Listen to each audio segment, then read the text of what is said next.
Joke time muna tayo po. Ako pala po si Dante Maravillas, vlogger from Bicol Region. Bagit ka niya, Mr. Maravillas, nagpapakila. Nagre-react kasi yung mga bagong tagapanood natin. Sino ka niya? Yung mga dati, kilala na ako. May mga bagong subscribers po tayo mga kababayan. At bagong tagapanood. Anyway, padala to ni Coca Melon, OFW sa Jerusalem, sa Israel. Kwento ito mga kababayan ng manliligaw. Yung manliligaw na magniniyog, pangalan niya po si Berto. Umakyat ng ligaw. Sabi ni Berto, magandang gabi po, kauwan. Andyan po ba yung anak ninyo? Aakyat sana ako ng ligaw. Sabi ni Manguan, tika Berto, ano ba yung trabaho mo? Sabi ni Berto, magniniyog lang po ako. Sabat ni Juan, ang lakas naman ng loob mong umakyat ng ligaw sa anak ko. Magniniyog ka lang pala. Hindi mo ba niya alam na yung mga naunang umakyat ng ligaw sa anak ko, ngayon lang niya, kaalis lang, isang seaman. Tapos yung isa naman, kapitan sa barko. Tapos niya, ikaw, magniniyog ka lang, naglakas loob kang umakyat ng ligaw sa anak ko. Sagot ni Berto kay Manguan, naku Manguan, baka gusto po ninyo na palutangin ko sa gata ng niyog yung barkong sinasakyan ng mga karibal ko.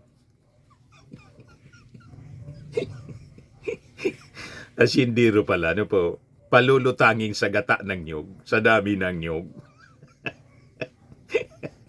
Yung mismong barko, palulutangin daw niya sa niyog, sa gata ng niyog. Huwag kasing judgmental sa magniniyog. Nagpapakambo lang pala, mga kababayan. Ayon, nagyabang tuloy. Minaliit ni Manguan. But anyway, matik na po, 200 pesos. Kasali ka na rin sa ating monthly draw, 5,000 pesos cash pag mabunot ka. Ipadala mo yung GCash number mo para mapadalan kita ng 200 pesos muna. Sa grand price, sa December, 10,000 pesos yung cash price. Pag-usapan natin yung mga balita kahapon, yung Senate hearing po ni Amy Marcos kasi pinagpipilitan niyang illegal yung pag-surrender sa ICC ng ating gobyerno. Binoykot ng mga sekretaris sa utos mga kababayan ng Palasyo Malacanang. Inisnab yung Senate hearing ni Amy Marcos. Ngayon, doon mga kababayan sa Senate hearing, yung mga senador na nandun, si Bato, si Bongo, si Alan Peter Cayetano, siyempre yung chairperson, si Amy Marcos. Sila na lang po yung nagbubulahan. Sila yung naniniwala sa kanilang mga narratives. Tapos sabi ni Bongo, bakit naman daw sinurrender itong si Digong? At ngayon, kawawa yung kanyang kalagayan doon. Matanda na niya, nakakulong sa dahig. Yung dating pangulo niya, harmless. Yan sabi ni Senator Bongo, harmless na po si Tatay Digong. Frail and harmless, sabi po ni Senator Bongo. Yan yung ganyang sumbong doon sa Senate hearing ni Amy Marcos. Hindi rin po, hindi rin ninyo sinalang-alang na matanda na po si Tatay Digong. Ang matatanda po, frail, fragile, at sa totoo lang, harmless na po si Tatay Digong. For humanitarian consideration, kahit sinong lula at lolo natin, ginagalang at inalagaan natin. Yun naman po ang ating kultura dito sa ating bansa. Ngayon, sa ibang bansa, mag-isa siya, napaka-estrikto pa doon. Sinong mag-aalaga kay Tatay Digong doon? Paano na lang kung may nangyari sa kanya doon? Matindi yung pag-aalala mga kababayan ni Senator Bongo. Sabi nga natin, kung nag-aalala kayo, bakit hindi ninyo samahan na lang doon? Kayo ni Bato, para maalagaan ninyo si Tatay Digong ninyo. Saka po, Senator Bongo, yung sinasabi ninyo na matanda na, frail, harmless siya ngayon kasi nakakulong na. Pero nung hindi pa siya nakakulong, kaliwat kanan yung kanyang pagbabanta. Di ba? Gusto nga niyang sipain yung mga taga-ICC, sipain ko anya yan. Pag pumunta rito, sipain ko yan. So paano nga harmless na sinabi pa niya doon sa Quadcom, sipain ko anya yan. Sabi ni Congresswoman Luistro, doon na niya kung halimbawa nandun ka sa ICC, sipain ko pa niya. At saka challenge niya yung ICC mismo to hurry up. So anong problema ninyo, Senator Bongo, na mismong si Digong, yung amo mo, gustong-gustong makaharap yung ICC? Ito ang ebidensya. Pakinggan natin, mga kababayan. Chair, siguro, tatanong ko na lang diretso, Mr. Chair. Yung former president ba ay willing na mag-cooperate sa investigation sa ICC? Kaugnay dito? ICC, ma'am. I'm asking the ICC to hurry up, You see? and if possible, they can come here and start the investigation tomorrow. This issue has been left hanging for so many years. Matagal, ma'am. Baka mamatay na ako, hindi na nila ako maimbestiga. So I'm asking the ICC through you na pagpunta na sila dito bukas, umpisahan na nila ang investigation. And if I am found guilty, I will go to prison and rot there for all time. So natupad na yung wish, mga kababayan ni Digong. So anong pinoproblema ninyo, Senator Bongo, Senator Amy Marcos, Senator Bato, tapos Senator Alan Peter Cayetano, na willing si Digong na mabulok sa detention cell ng ICC? At saka, sabi nga natin, yung sinasabi ni Senator Bongo na frail and harmless na. Kasi nga po, si Digong nakakulong na. Pero nung nandito pa siya, napakatapang po ni Digong. Sige ang banta, pati yung ating Pangulong Bongbong Marcos, pinagbabantaan na matutulad sa tatay. Pero nung biglang umamo, nung nandun na sa pre-trial hearing po, hindi na nga po masambit niya ng maayos yung kanyang mismong pangalan. Hindi rin niya, mga kababayan, nagawang sipain kasi online lang siya po. Hindi niya magawang sipain yung mga judges. You see? Kaya ito pong mga investigation yung ginagawa. Tama lang na hindi na nag-attend. Ginagamit lang ni Senator Amy Marcos sa propaganda niya.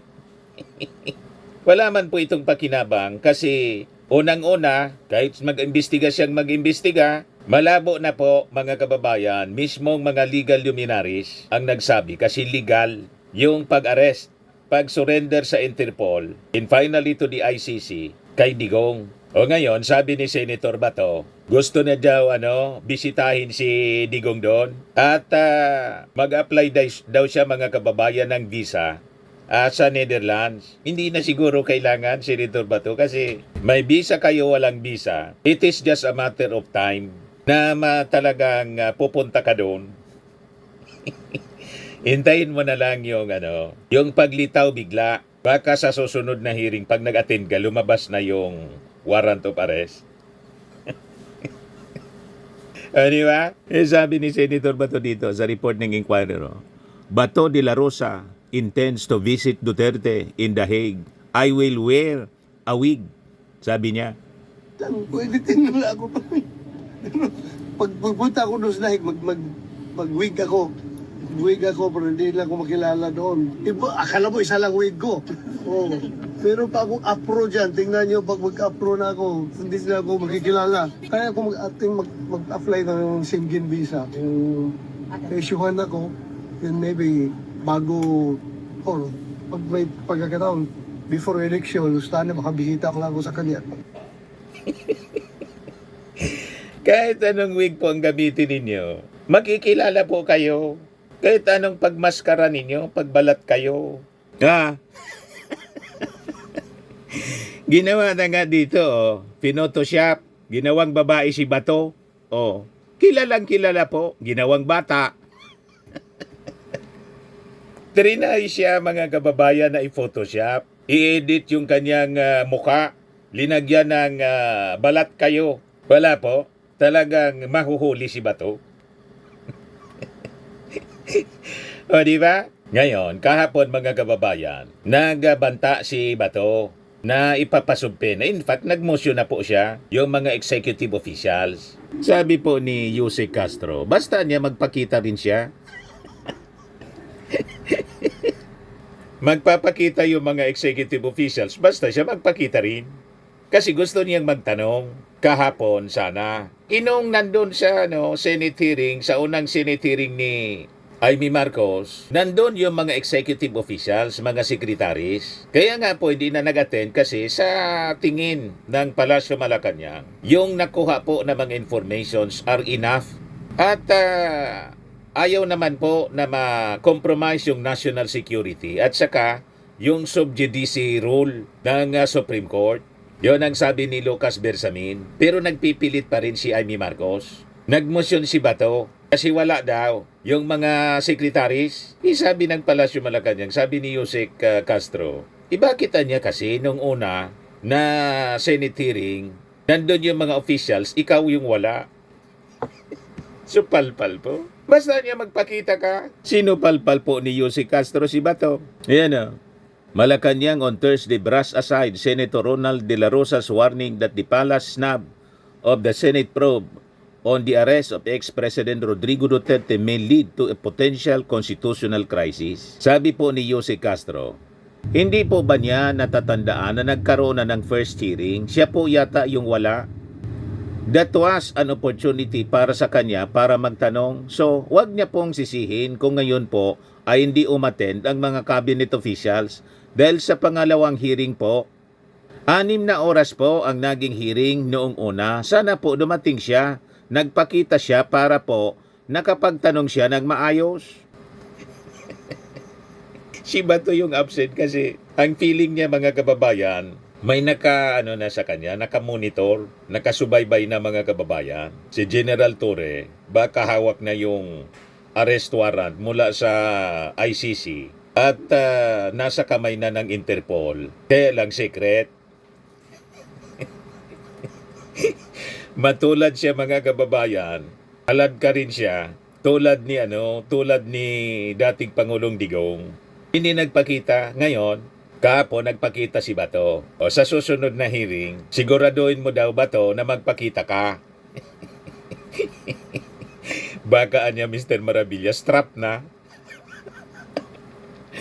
Ewan ko pa, wala tayong inside story tungkol dyan. Pero baka malamang. Di ba? Sabi dito, the palace official was also unfazed at De La Rosa's threat to subpoena cabinet officials to compel them to attend the Senate probe. Nasa kanya po yan kung magpapasumpena siya. Siguraduhin lamang din po niya na siya po ay magpapakita. Makaulugan po ang sinabi ni Jose Castro. Malamang alam ni Jose Castro kung ano ang mga development sa warrant of arrest laban kay Bato. Di ba? Ngayon, pinangaralan, linicture mga kababayan ni Jose Castro si Bato tungkol sa tinatawag na executive privilege. Ayan o, Palace Lectures de la Rosa on Executive Privilege Doctrine or Doctrine. Sabi ni Jose Castro, does he not remember that there was already a first hearing? So he should not blame others if our cabinet officials did not attend the second hearing. Executive privilege is a constitutional doctrine that allows high-ranking officials to withhold sensitive information. Sabi ni Jose Castro, Senator Bato should also know that the Supreme Court has long upheld executive privilege with several cases decided on the matter. This includes Senate versus Ermita and Neri versus Senate Committee, where the Supreme Court affirmed that executive privilege can be invoked by the President and high-ranking officials, especially in matters concerning deliberative process privilege, presidential communications privilege, or state secrets privilege. Paliwanag po ni Jose Castro. So nakatikim ka ngayon, Senator Bato, ng pangaral sa isang magaling na abogado, cum laude. Di ba? O ngayon, may sinasabi si Senator Amy, may isinagawaan niya talaga niyang plinano, Operation Pursuit. Yung pag-aresto kay dating Pangulong Digong, Operation Pursuit sa pag-aresto kay Digong, ibinuking ni Senator Amy. Maliwanag na ang Pilipinas ay tumulong sa International Criminal Court at talagang nagpakita ng partisipasyon sa pag-aresto kay dating Pangulong Rodrigo Roa Duterte, sabi ni Amy Marcos. Sabi ni Amy Marcos, ito anyang Operation Pursuit, isang detalyadong plano sa pag-aresto kay Digong base sa kautusan ng International Criminal Court.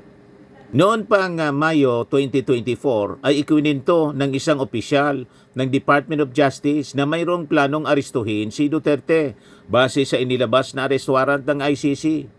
Anya nakasaad sa dokumento na kanilang natanggap na Oktubre ng nakaraang taon nang simulang magdatingan ang mga opisyales at kinatawan ng ICC upang magsagawa ng investigasyon tungkol sa extrajudicial killings ng libo-libong katao base sa ipinatupad na war on drugs ni Duterte noong alkalde pa siya sa Davao City hanggang naging pangulo na ng bansa. Sabi ng senador na kabilang sa mga ICC representatives na dumating sa bansa ay mga protection experts, investigador at maging mga interpreter na nanirahan sa isang hotel sa Metro Manila na may security detail na ipinagkaloob ng gobyerno. Nagtataka po tayo kung bakit itinanggi ng ating mga opisyal na may ganito. Yano naman kung pumasok yung mga taga-ICC rito. Ang pagpasok ng mga taga-ICC rito, hindi man nakipag-cooperate yung gobyerno kasi nabalita talaga yun. Wala mang bago doon. Naalala ko sa mga interviews kay Trillanes saka kay Attorney Conti, walang official na cooperation yung gobyerno po. Kasi yung mga taga-ICC pwede silang pumasok dito. Basta legal, mga kababayan nung kanilang mga documents. Ngayon, kung nag-imbestiga sila, sa kanila yun. Importante, hindi nag-cooperate yung gobyerno. Ngayon, yung security, detail na sinasabi, dati sa normal job na ginagawa ng ating mga kapulisan na i-secure ang sinuman, Pilipino o foreigners, kailangan sigurado sila na hindi sila malalagay sa problema. Normal routine po yun. Di ba? At tama lang na imbestigahan si Digong. Kasi nga po, hindi man niya dinideny yung pagpatay sa kanya pong war on drugs. Proud nga po siya. So anong problema po ninyo? Na proud nga siya. Kaya lang, bawal sa batas. At sabi nga natin, mga kababayan, hindi natin mabiblame yung mga private complainants kung nagsik sila ng justice sa ICC imbes na dito sa Pilipinas. Wala yun sa kontrol ng ating gobyerno. Lalo na po ng administrasyon, present administration, kasi naganap yung pag-file 2017, administrasyon ni Digong. Walang tiwala sa justice system. Yung mga victims, family ng victims, kasi kontrolado yung lahat. Pati nga po fiscal, tinatakot. Yan ang mismong statement. Sa unang Senate hearing ni Amy Marcos, ni DOJ Secretary Boyeng Rimulya. Itong mga sinasabi ni Amy Marcos, pinalalaki lang niya yung issue. Ang maganda niyan, Senator Amy, gusto mong tulungan talaga si Digong, sumama ka sa mga witnesses na ipipresent ng defense. Doon ka na sa The Hague, testimonya. Kung itong mga findings po ninyo na sinasabi sa investigation ng Senado, isubmit ninyo doon. And you volunteer as a witness to the defense. Kasi mahal na mahal mo po itong si Digong. Mas mahal mo si Digong kaysa sa iyong kapatid na si Bongbong Marcos. Lubos-lubosin mo na.